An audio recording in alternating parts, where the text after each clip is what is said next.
Son combat pour les victimes de l'agent orange est aussi le sien. En 1967, en pleine guerre du Vietnam, Tran Tonia se trouve à 1 heure d'Ho Chi Minh, sur une base militaire alors contrôlée par le Nord communiste. Alors qu'elle sort d'un abri souterrain, un avion américain vient de déverser une poudre humide qui lui recouvre le corps. 1 an plus tard, elle donne naissance à son premier enfant. Atteinte d'une malformation cardiaque congénitale, la fillette ne survivra que 17 mois. Pendant longtemps, je me suis reproché d'être une mauvaise mère. Ce n'est que lorsque j'ai découvert que j'avais été victime de l'agent orange que j'ai compris et su que c'était la dioxine de l'agent orange qui avait tué mon enfant et non moi. Je n'ai jamais pu me remettre de cette perte.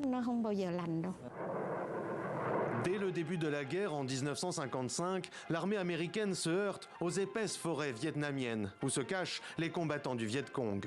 Pour éclaircir la végétation et déloger l'ennemi, le président John Fitzgerald Kennedy autorise l'épandage massif de l'agent orange, un puissant herbicide chargé de dioxine, une substance toxique, polluante et persistante dans l'environnement.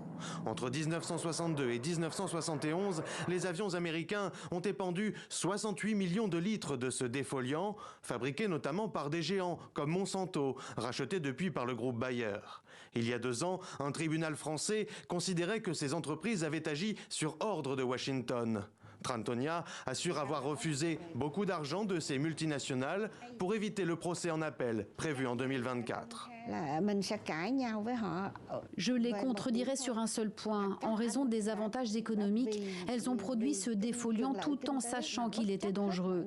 Cela signifie qu'elles n'ont pas fait qu'obéir aux ordres du gouvernement américain.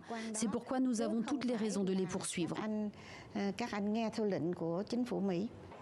Cancer, malformation chez les enfants, destruction de la végétation, pollution des sols. 40 ans plus tard, le défoliant continue à intoxiquer la population. L'association vietnamienne des victimes affirme que 4 800 000 personnes ont été directement exposées.